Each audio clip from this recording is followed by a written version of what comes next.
राहुल जी। राधे राधे महाराज जी। महाराज जी, अच्छे लोगों को शारीरिक परेशानियां ज्यादा क्यों होती हैं बुरे लोगों के मुताबिक देखा जाए तो? नहीं, ऐसा कुछ ये कोई विधान थोड़ी है। आप पूरी सृष्टि के फाइनल विधान को देख पा रहे हैं क्या? आप कुछ व्यक्तियों को ऐसे देखते हैं तो इसलिए आपको ऐसा लगता है। बकाया सृष्टि के विधान के अनुसार जो ज्यादा पापात्मा पुरुष होता है उसके पहले पुण्य नष्ट किए जाते हैं, क्योंकि उसको विशेष दंड देना है।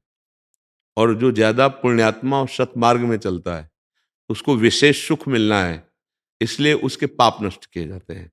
तो जब वो सत्कर्म परायण दृढ़ निष्ठा वाला होता है, धर्म से चलने वाला, तो उसके पाप नष्ट किए जाते हैं जो पूर्व के जमा है। तो नष्ट करने के लिए वो फटाफट आते हैं।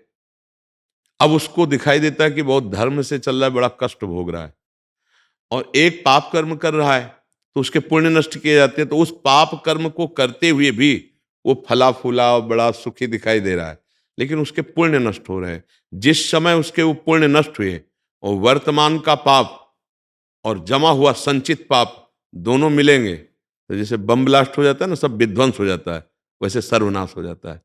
पापाचरण करने वाला सुखी रहेगा ऐसा तो नहीं। एक समय होता है जब पुण्य उसके काम करते हैं।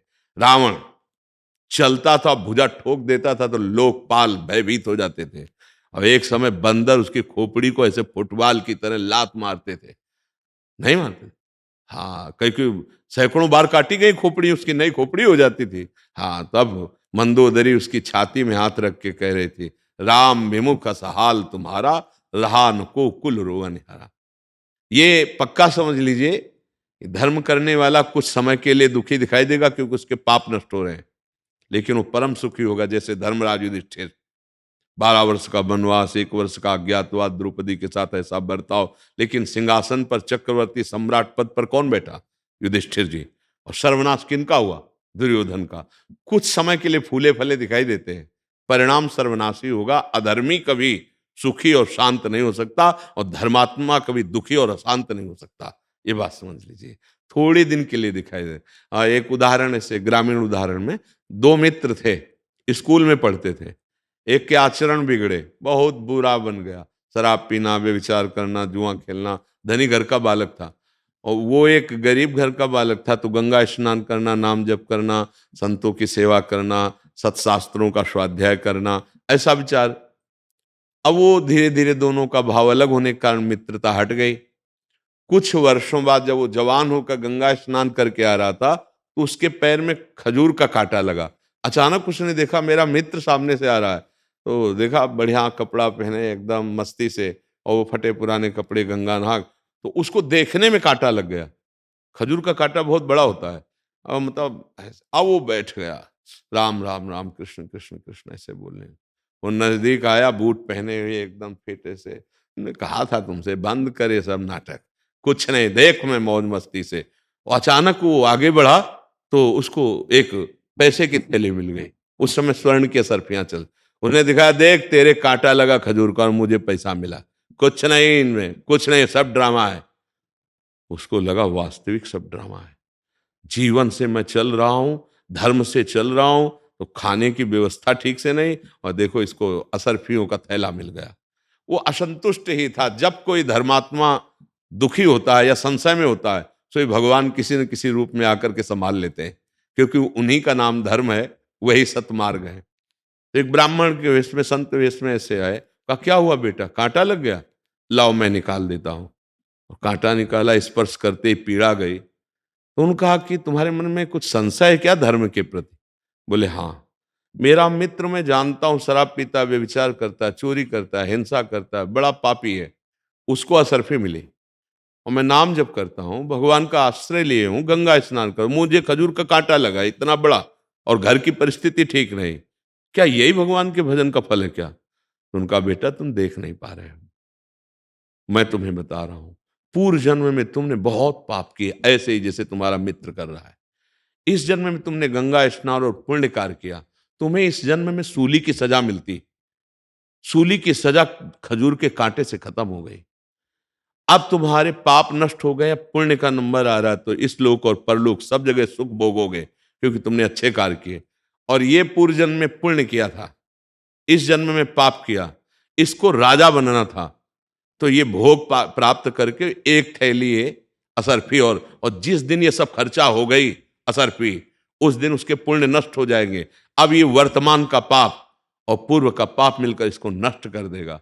तुम धर्म के प्रति संशय मत करो। उसी समय उसको उल्लास हुआ कि अरे, शूली की सजा खजूर के कांटे से निकल गई और अब मेरा मंगल होने वाला है। वो धर्म में चल पड़ा। अगर सत्संग ना मिले तो सबको ऐसा भ्रम हो जाता है कि अच्छे कर्म करने वाले को दुख मिलता है क्या। जैसे साधु महात्माओं को देखो कि अपने जीवन को भगवान में लगाए और बड़े कष्टमय जीवन व्यतीत होते हैं, और ऐसे शराब पीते हैं, दुनिया का मांस खाते हैं, दुनिया का नौटंकी नाटक करते हैं, और कहीं उनको जुकाम भी नहीं है, खूब ऐसे चौड़ी छाती करके। ये प्रगट का वर्तमान की खेती है। पूर्व की खेती में हमने कुछ बोया था, उसको इस समय काट रहे हैं, और ये जो फसल है वो जो आएगी वो बहुत अच्छी आएगी। वो पूर्व में थोड़ा पुण्य किया था, उसको काट रहा है। ये जो फसल बोई है नई, इसकी जब राशि आएगी तो उसके पुरखा भी जो है ना, नरक भोगेंगे। और ये समझ पाना थोड़ा कठिन होता है। पूर्व की फसल बोई हुई, अब हमारा अंतिम समय है, अंतिम जन्म है। अब फटाफट फटाफट हिसाब किताब बराबर, रजिस्टर खाली, भगवत चरणारविंद में समर्पित। तो बड़े बड़े संतों को देखा जाता है, कैंसर हो गया, ये हो गया, वो हो गया, कष्ट भोग रहे। और पापियों को देखा है, चट्टपट चले गए, कोई मतलब ही नहीं, कोई कष्ट ही नहीं उनको हुआ।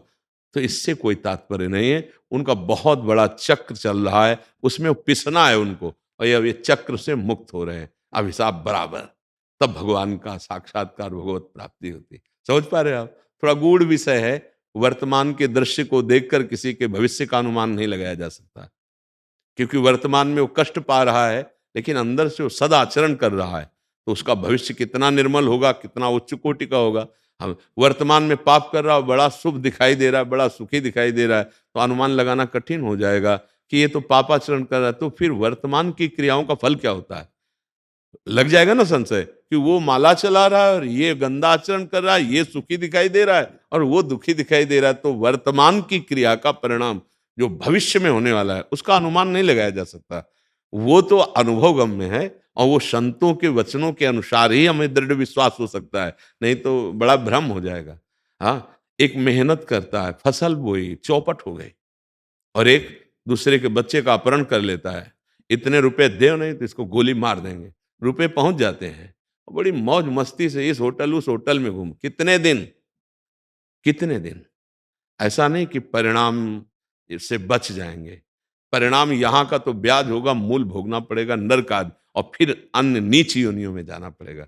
इसलिए बच्चा कभी ऐसी बातों में संशय न करे, कभी ऐसी अपनी आस्था और आस्तिकता को हिलने न दे। हमारी आस्था बड़ी दृढ़ होनी चाहिए कि धर्म और अच्छे आचरण का फल अच्छा ही होगा, अधर्म और बुरे आचरण का फल बुरा ही होगा, आज नहीं तो निश्चित कल पक्का होगा। इसमें संशय नहीं करना चाहिए।